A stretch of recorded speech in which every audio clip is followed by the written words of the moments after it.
Bạn nghĩ mình đã biết hết về thế giới của Plants vs Zombie? Nghĩ lại đi.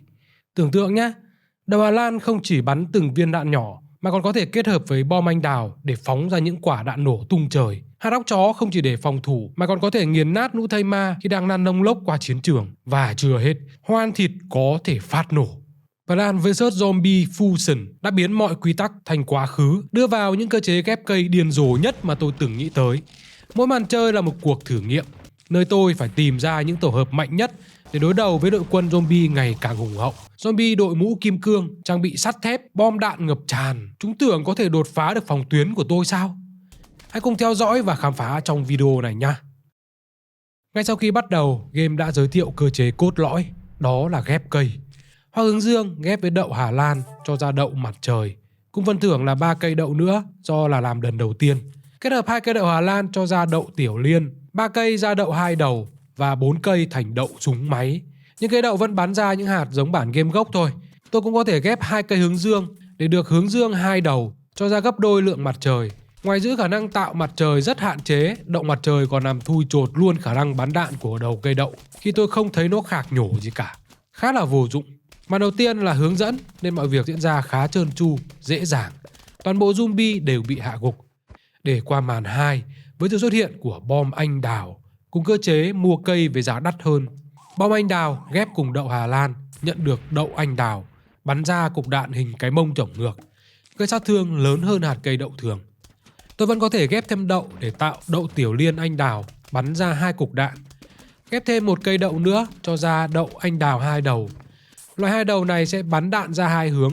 Đạn phía sau không trúng gì sẽ bật lại về đằng trước để gây sát thương cho đám thây ma. Với hỏa lực mạnh mẽ như vậy, đợt càn của zombie nhanh chóng kết thúc. Màn 3 có sự xuất hiện của hạt óc chó. Nó có 4.000 máu dùng để làm lá chắn sống. Có thể kết hợp với hoa hướng dương thành óc chó mặt trời, vẫn trâu chó và tạo ra mặt trời. Lũ zombie cũng xuất hiện những thằng đội xô, đậu bắn vào kêu tong tong. Nhưng làm sao mà động tới được óc chó anh đào. Thậm chí óc chó sẽ chủ động tấn công khi được ghép cùng nhau, tạo thành một cục to đùng, lăn lông lốc. Màn 4 tôi có thêm găng tay để di chuyển cây trồng tới vị trí khác. Lũ zombie có thêm bọn nhảy xào. Tôi cũng biết thêm óc chó cộng đậu Hà Lan sẽ thành củ đậu. Khác ra quả óc chó mini lăn qua mọi kẻ địch. Với dàn phòng thủ nhiều lớp như thế thì đợt zombie thứ 2 đã kết thúc trước khi có bất cứ con nào chạm được vào cây của tôi. Màn 5 có thêm mìn khoai tây kết hợp với óc chó ra mìn óc chó, trông cute dễ thương. Có vẻ khi mất lượng máu nhất định nó sẽ phát nổ, làm bản thân sứt sẹo đi một tí. Ghép với đậu Hà Lan cho ra đậu mìn, lúc chưa lớn sẽ lòi đầu lên bắn tằng tằng, rồi trồi lên đẩy mạnh mẽ. Khi bị dẫm nó sẽ phát nổ, tạo ra mảnh đạn văng tứ tung. Màn 6 là sự xuất hiện của hoa ăn thịt.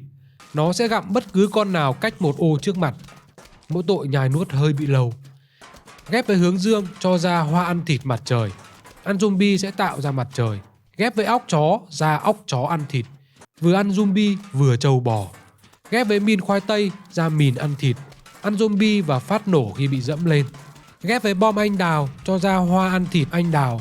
Ăn zombie và phát nổ. Màn 7 có sự xuất hiện của hộp quà, mở ra cho ngẫu nhiên một cây gì đó. Ví dụ nấm thôi miên. Vứt óc chó vào thành óc chó thôi miên. Màn này có sự xuất hiện của con zombie đậu đọc báo. Khi báo rách nó phát rồ thành zombie đậu anh đào, bắn bom nổ bùm bùm. May có quả óc chó anh đào nên tôi dễ dàng thủ thành công. Cơ mà do phải để ý nhiều thứ quá, không làm thêm. Thành ra đợt tiếp theo, con khốn nó bắn lủng nguyên một hàng nhà của tôi. Chưa kịp hồi lại thêm một hàng nữa. Con này bắn khỏe, cứ 1-2 viên là cây của tôi lại ra đi. Tiếng máy cắt cỏ lần lượt vang lên, làm cõi lòng tôi tan nát. Trong lúc ngàn cân treo sợi tóc, tôi chợt nhớ ra tôi có thể di chuyển cây cơ mà. Nhưng nước xa chẳng cứu được lửa gần. Zombie cứ tiến dần dần vào trong. Tôi thua lần đầu tiên. Lần thứ 2 tôi không thèm làm theo hướng dẫn, cứ vậy cắm đầu trồng. Có vẻ vì thế mà không có con zombie nào xuất hiện, cứ để mặc cho tôi ghép quả óc chó anh đào. Giờ mới để ý, quả này càng bị bắn đạn nổ, nó càng được hồi máu. Với dàn ngang phòng thủ, tôi chỉ cần ghép thêm các cây đậu để tăng cường tấn công. Cơ mà giờ thứ đáng sợ hơn là con zombie đội mũ kim cương này. Mũ hỏng, nó đổi sang mũ vàng, rồi mũ sắt, cuối cùng là mũ cọc giao thông, rất là trâu. Nhưng gặp hoa ăn thịt thì chúng sinh bình đẳng hết. Dàn cây đầu mắc thủ, dàn cây sau mắc công. Tất nhiên tôi chiến thắng mà không mất một cây nào, trừ chơi gacha cái hộp quà. Màn 8 có sự xuất hiện của cả đống zombie trang bị sắt thép. Có con ụp lên đầu nguyên quả óc chó sắt hùng dũng tiến đến. Cơ mà dẫm vào mìn nên hẹo, để lại một chiếc mũ. Tôi dùng nó úp lên óc chó của mình, thế là được óc chó bọc sắt. Cây cối của tôi vẫn nguyên như cũ, nên giờ chỉ cần chờ cái xô nào rơi là xách về úp thôi.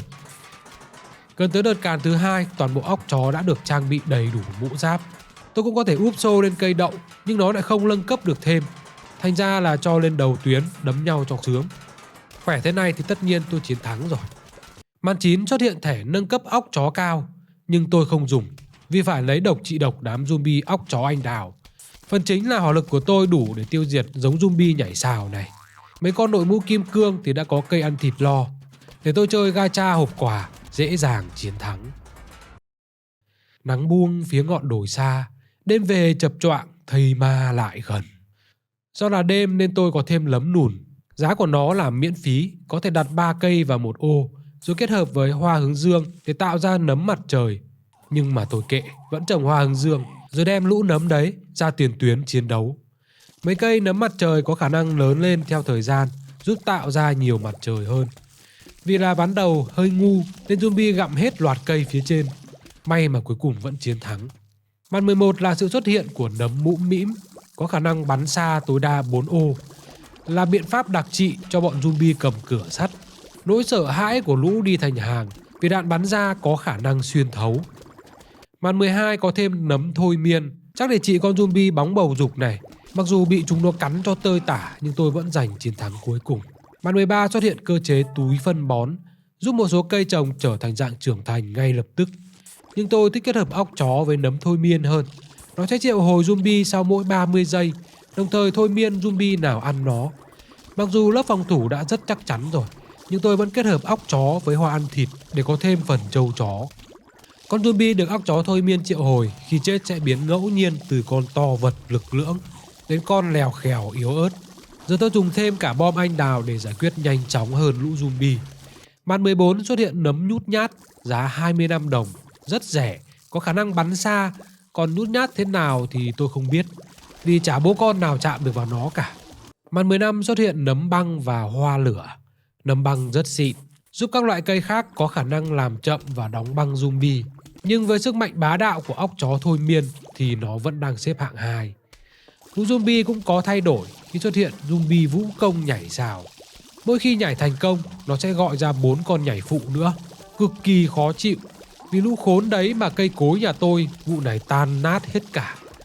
Cơ mà nhờ thế tôi mới biết nấm nhút nhát sẽ tụt xuống khi có zombie ở gần.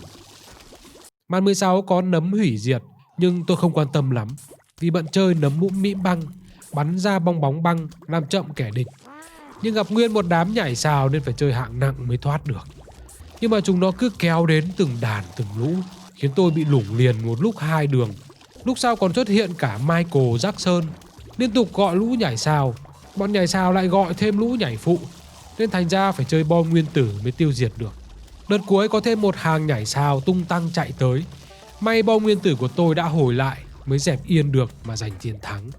Màn 17 không có thêm cây mới, chỉ có thêm lũ zombie đội óc chó trên đầu, khiến tôi phải dùng bom anh đào để hạ gục. Cơ mà gặm vào óc chó thôi miên thì thành quân của tôi hết. Tôi cũng bón phân cho mấy cây nấm mũm mĩm để trở thành nấm bạch tuộc, có khả năng bắn bong bóng ra 8 hướng với phạm vi 2 ô, nhưng vẫn không cản nổi lũ nhảy sào. Màn tiếp theo, thêm tấm thẻ nấm bạch tuộc, zombie có thêm con đội đầu óc chó băng, rất trâu chó, buộc tôi phải nâng cấp lên nấm bạch tuộc băng mới tiêu diệt được nhanh. Tôi cũng ghép thử nấm nguyên tử vào nấm nhút nhát để trở thành nấm nhút nhát hủy diệt. Càng bắn càng nhanh và nó sẽ tự hủy khi có zombie lại gần. Còn nấm mũm mĩm hủy diệt sau khi chơi xong, tôi mới biết phải kích hoạt bằng tay nó mới bắn. Nên là lúc đấy tôi bốc nó lên đầu cho đỡ phí chỗ. Màn đêm lại dần tan đi để nhường ánh sáng chiếu rực rỡ phía sau nhà tôi. Mặt trời làm nước loang lổ những lân tinh cho tôi trở về với việc trồng hướng dương. Nhờ những chiếc lá bèo nổi mà tôi có thể đặt cây trồng ở phía trên mặt nước, giúp tiêu diệt những con zombie đang đeo phao lềnh phềnh tiến tới. Tôi còn vô tình tưới nhầm khiến lá súng biến thành cỏ tai mèo, với khả năng bắn ra những chiếc gai đuổi theo kẻ địch ở gần nhất. Và đó chính là vũ khí tối thượng của bản đồ bể bơi này. Tôi chỉ cần từ 3 đến 4 cỏ mèo là dễ dàng giành chiến thắng. Sau khi có thêm quả bí đè, mà này tôi có đậu 3 đầu, bắn đậu ra 3 đường phía trước mặt và kết hợp băng với cây đậu nhằm giữ chân kẻ thù. Đám zombie thợ lặn xuất hiện, nhưng chỉ cần bị chắn nó sẽ lòi lên để ăn đạn. Màn 22 xuất hiện tàu ngầm cá heo với đối trọng là súng rong biển, bắn ra đạn rong biển mắc vào chân vịt của tàu ngầm khiến nó phát nổ.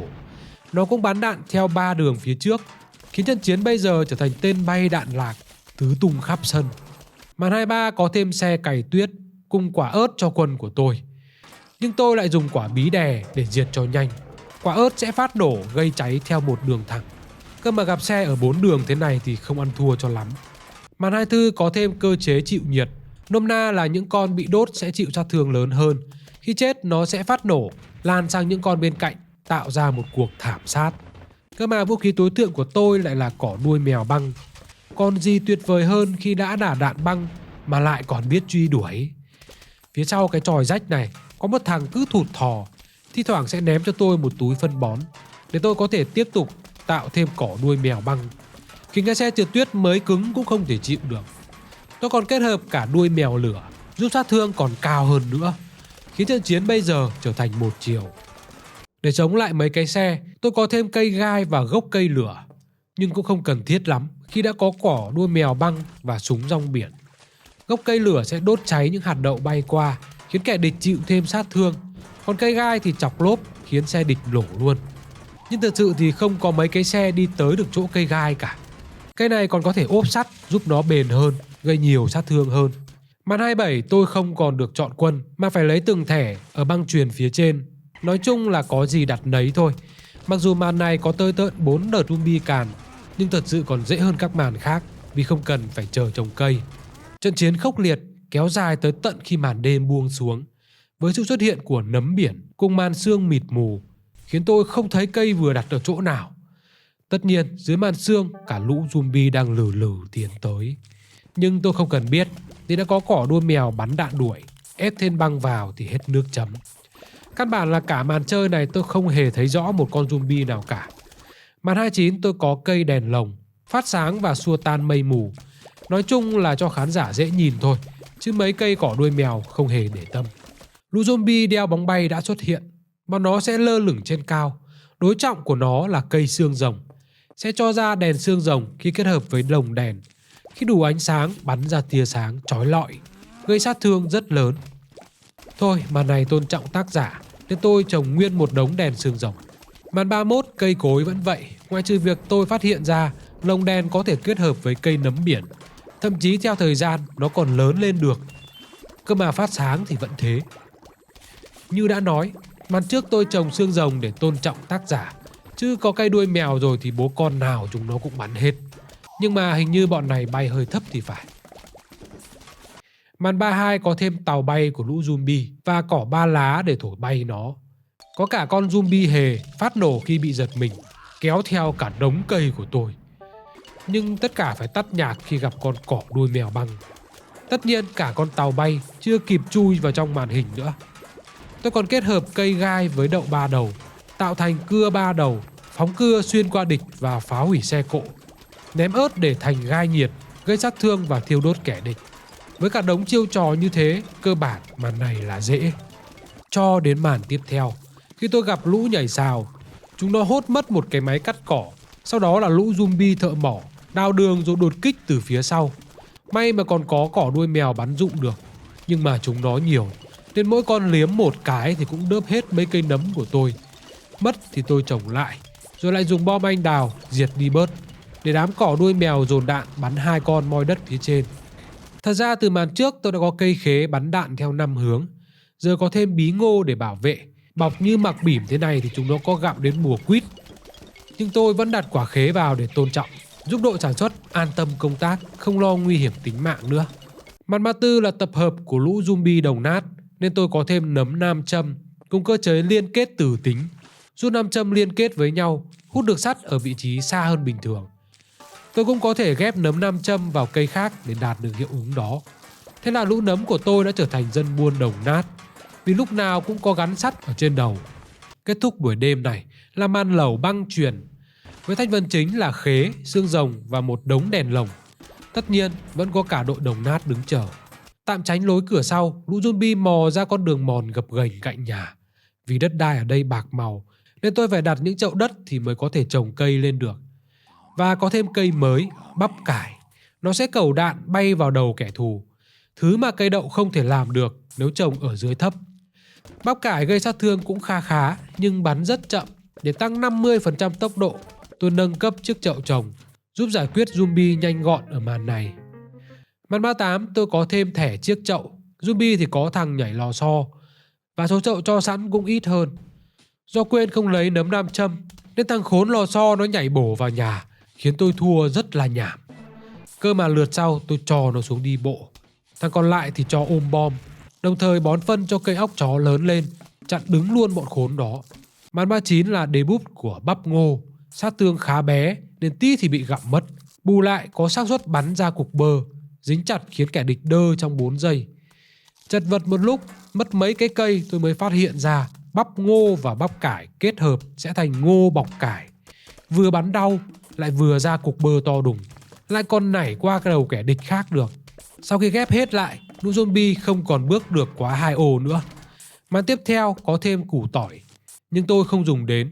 Chỉ cần ngô bọc cải là đã đủ để không bố con thằng nào chạm được vào rào chắn rồi. Ở màn tiếp theo tôi có thêm lá rủ, dùng để ngăn chặn zombie cướp cây từ trên cao. Cơ mà không rõ đâu ra một con zombie tròn, lăn lông lốc, đụng chạm rồi làm bẹp dí nguyên 3 hàng cây tôi đã vất vả gieo trồng, trước khi tan tành dưới máy cắt cỏ, để lại một mảnh vỡ giúp cây óc chó của tôi cosplay thành con đó. Con khốn bố láo mất dạy, mỗi lần lăn là trán tôi lại nhăn một tấc. Nó làm như đây là bàn bia nhà nó không bằng. Khi tôi diệt được, nó sổ ra một cục băng, lăn từ từ, mở đường cho 5 con zombie tí hon, tu xịch xịch nối đuôi nhau vào thẳng nhà tôi. Nhưng lá dù không chỉ để chặn đạn và lũ zombie cướp cây, nó còn có thể kết hợp với bắp ngô để trở thành dù bơ, có thêm chức năng đẩy lùi và làm bất động cái cục tròn khốn khiếp đấy. Nhưng để bên dưới thì không được chuẩn lắm, nên tôi kéo hẳn 5 cây lên trên đầu, thách thằng nào lăn qua được. Màn 42 có cây hoa cúc, tôi mải mê trồng nên không để ý hướng dẫn bên dưới, thành ra lúc tỉnh lại thì đã trồng xong hết cây cối rồi. Do cuốc cả cây bắp cải bạc đi nên tôi kết hợp lại rồi dùng hạt cà phê bón thúc nó lên vàng. Sau đó đám zombie khổng lồ về xuất hiện. Chúng nó cũng chỉ cà giật vì bị dính bơ vào mặt thôi. Lầu chết qua nên tôi dùng bom mìn nổ đùng đoàng cho nhanh. Cái nam châm mặt trời không biết ăn gì mà ị ra một cái mũ, thế là tôi đội nó cho hạt óc chó to. Đội hình này là vô địch thiên hạ cho tới khi con zombie lò xo dưa hấu xuất hiện. Nó nhún trước mặt tôi vài cái rồi nhảy một phát thật là xa, băng qua tất cả cây cối dưới chân để thịt mất cái xe cắt cỏ của tôi. Lượt kế một con nữa xuất hiện và mọi thứ lại lặp lại y như đúc. 20 giây sau, trận chiến kết thúc trước sự bất lực của tôi. Lần thử sau đó tôi làm theo hướng dẫn, thật sự là rất hoành tráng khi cây ngô bắn ra một đống đạn diệt ngay đám zombie khổng lồ.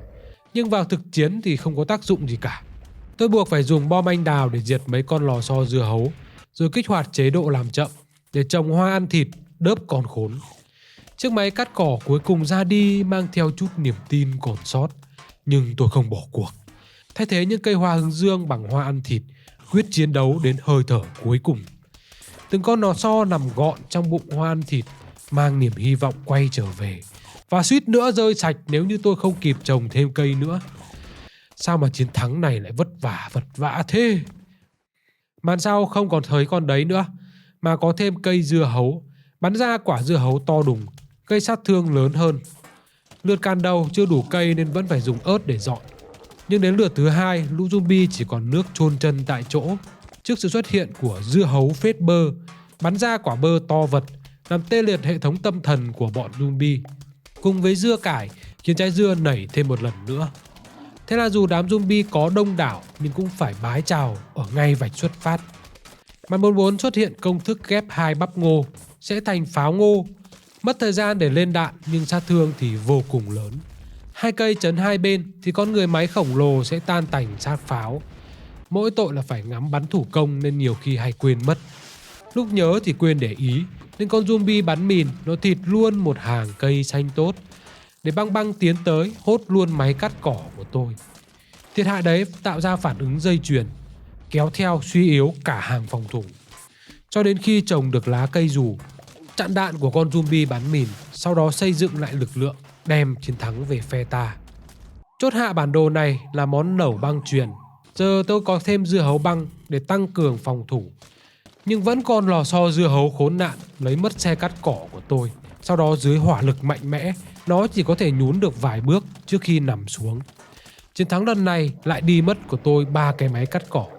Phần hướng dẫn tân thủ đã xong. Tôi đã kiếm được tất cả các cây trồng để ghép thành những dạng cây cơ bản. Nhưng game không chỉ có vậy, vì tôi cần mở những cây siêu cấp nữa. Và đây là lúc mà tôi tìm đến thử thách dung hợp. Giờ mỗi màn chơi sẽ là một thử thách ghép cây mạnh hơn.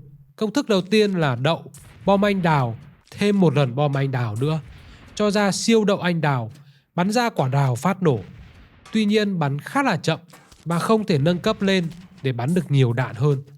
Ghép rất mất thời gian vì phải chờ bom anh đào hồi lại.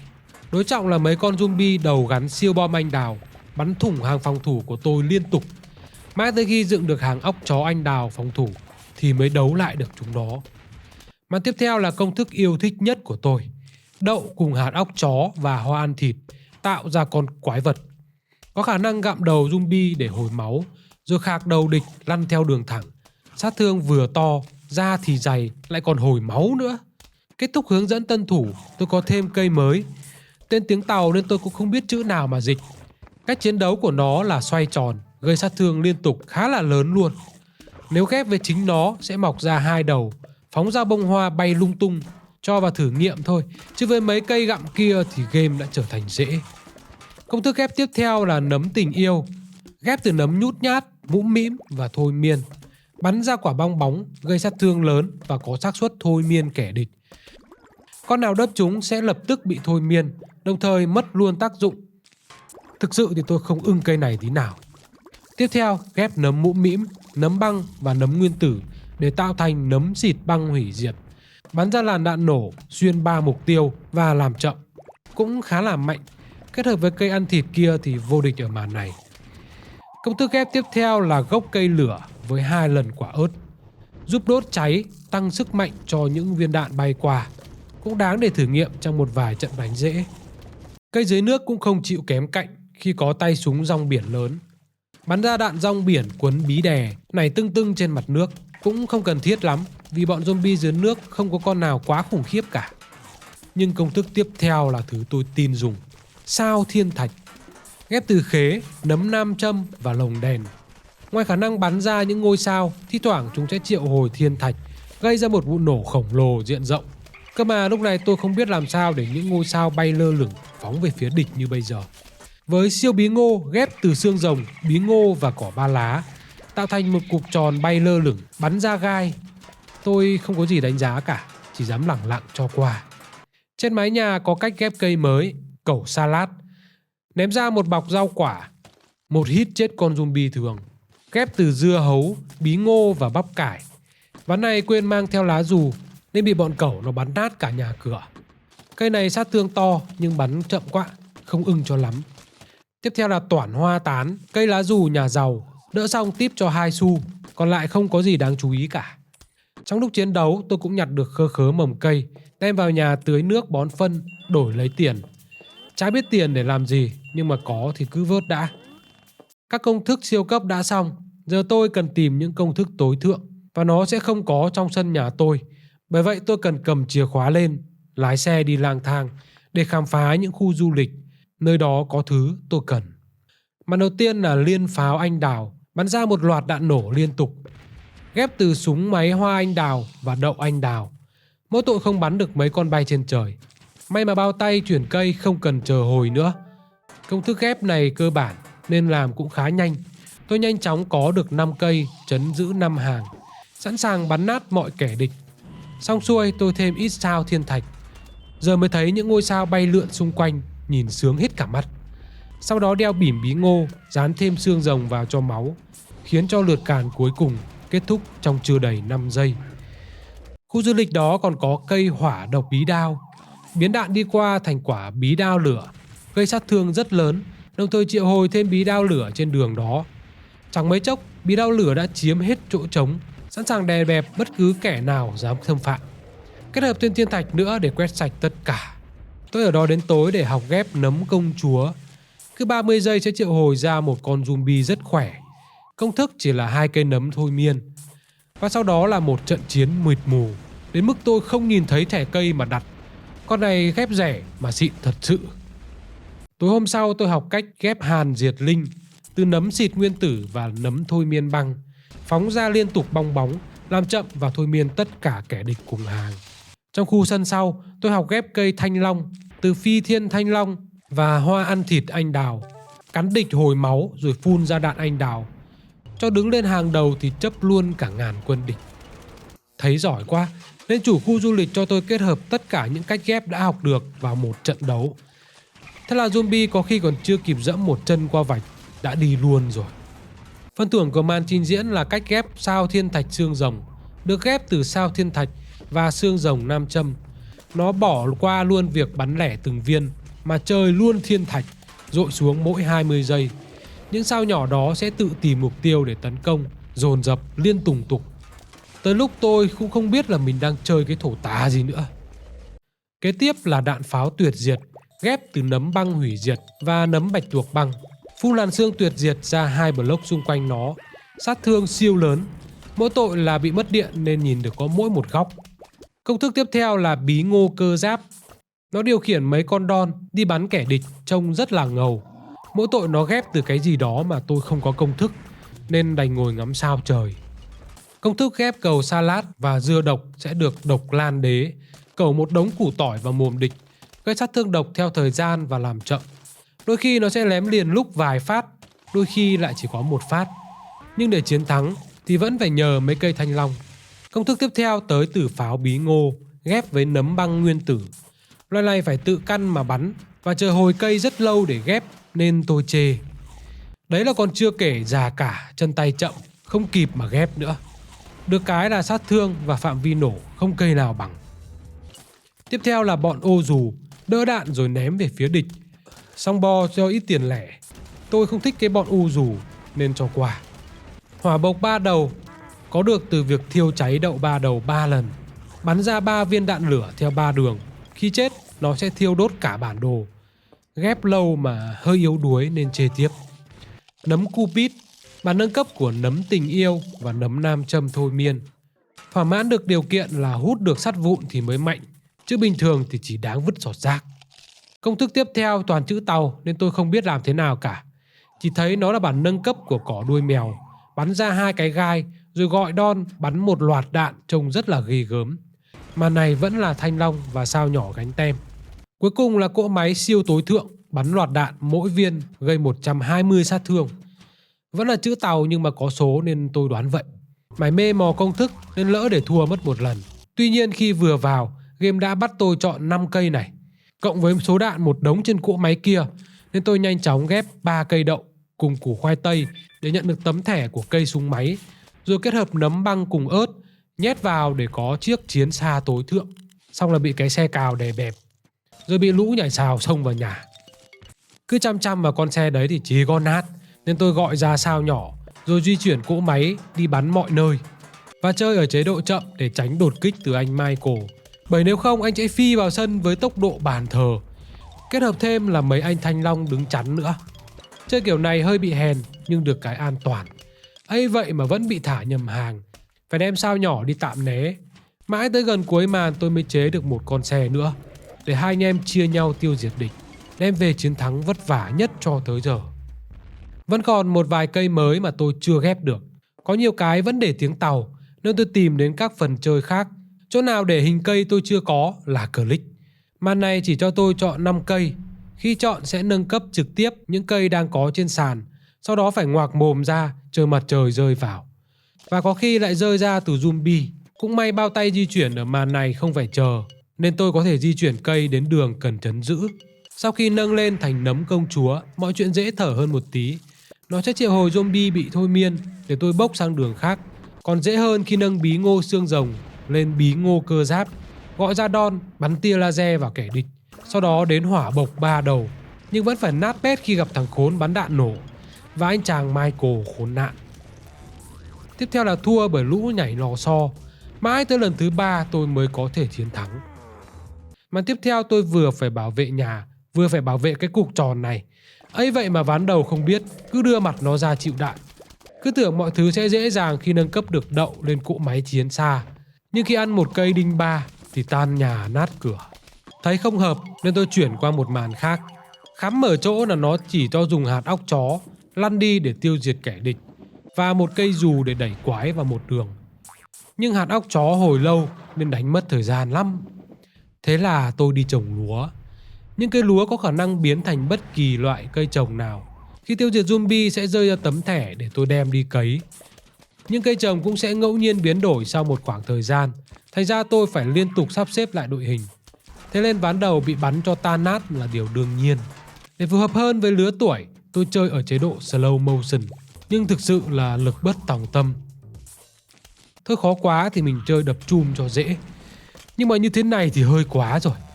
Đen thôi chứ lúc đỏ vẫn vậy. Căng thẳng quá nên tôi ra chợ mua mấy loại cây tôi không có đem về trồng.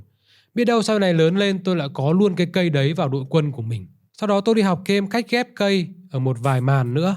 Có loại thì ghép thành bỉm cho mấy cây chiếm 2 chỗ. Loại thì biến nấm mini thành nấm mìn, phát nổ khi bị dẫm lên. Loại thì kết hợp mìn với nấm nhút nhát, có khả năng một hit zombie thường nếu đèn trên đầu đang sáng. Nhưng hầu hết thời gian nó sáng lúc không có zombie. Hay sử dụng quý ông khoai tây để ghép 3 hoa ăn thịt thành hoa ăn thịt khổng lồ, có khả năng nuốt zombie khổng lồ, cả con robot luôn. Mỗi tội nhài lầu nên khá vô dụng trong thực chiến. Ngoài ra còn có quả pháo hoa, đẩy lùi và phát nổ quái liên tục. Chỉ là không thấy công thức để ghép. Tôi cũng thử sức đi chiến đấu với tên tiến sĩ điên đã tạo ra đám zombie. Có quá đáng lắm không? Khi vừa vào hắn đã thả nguyên một đàn, sau đó khạc ra cục đờm xanh rồi cười khà khà đứng xem đoàn quân của hắn ủi vào nhà tôi như trốn không người. Lần tiếp theo, hắn cho nguyên một con zombie bóng nén đen xì. Chênh lệch quá sức thế này. Đi du lịch hành xác kiểu này thì tôi không thích, nên lại về nhà.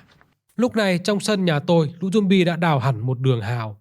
May mà ở nhà vẫn còn một anh Đậu bắn súng ngắm canh khác. Bọn này đào một đường rộng thẳng hướng nhà tôi, nên tôi chỉ cần đơn giản là trồng cây phía đối diện. Dù chúng nó càng lúc càng đông, nhưng dưới sự trợ giúp của Đậu súng ngắm, chúng tôi đã trụ qua đợt đầu tiên. Đợt tiếp theo, chúng bắt đầu đi theo cả hai đường ngách, buộc tôi phải thủ cả hai lối. Ở màn này mặt trời rất hạn chế, buộc tôi phải chắt chiu từng cây trồng. Để đánh chặn địch, tôi trồng nhiều pháo bí ngô để phụ bắn những con quái khỏe hoặc một nhóm đông, nhưng vẫn không lại 3 con khốn chạy nhanh. Chúng nó vào nhà thì tôi chạy ra phía sân sau, xây dựng lại lực lượng trước 10 đợt càn của lũ zombie. Những loạt đầu không có gì khó khăn cả, nhưng càng về sau, trận chiến dưới nước càng khốc liệt. Lực lượng liên tục bị sứt mẻ. Tới cuối cùng, cảm giác như không thể vượt qua. May mà bom anh đào đã cứu lại cả đội. Sĩ khí dâng cao, chúng tôi tiến đến quyết đấu với tên trùm cuối. Màn này mỗi cây chỉ có một, rồi nâng cấp lên dần. Do ván đầu nên hơi tan nát một tí. Ván thứ hai tôi chơi ở chế độ slow motion, nên hầu hết không bị thiệt hại cây. Nhưng giờ cứ như đang bắn pháo hoa ngày Tết vậy. Cháy nổ tùm lum, vụ nổ sau nối tiếp vụ nổ trước. Đôi khi thất bại đang dí ngay trước mặt, nhưng rồi một vụ nổ lại cứu vãn tất cả. Để rồi cuối cùng tôi vẫn thua. Màn này cơ bản là phải nâng cấp óc chó mặt trời lên cao nhất, sau đó vác ra để zombie cắn để hưởng mặt trời. Thời gian đầu thủ bằng cây gai băng, đủ tiền thì nâng cấp lên gai hắc diện thạch, thoải mái chọc hết đám robot. Sau đó dựng óc chó hắc diện thạch để sẵn, rồi đến thanh long trấn giữ một đường.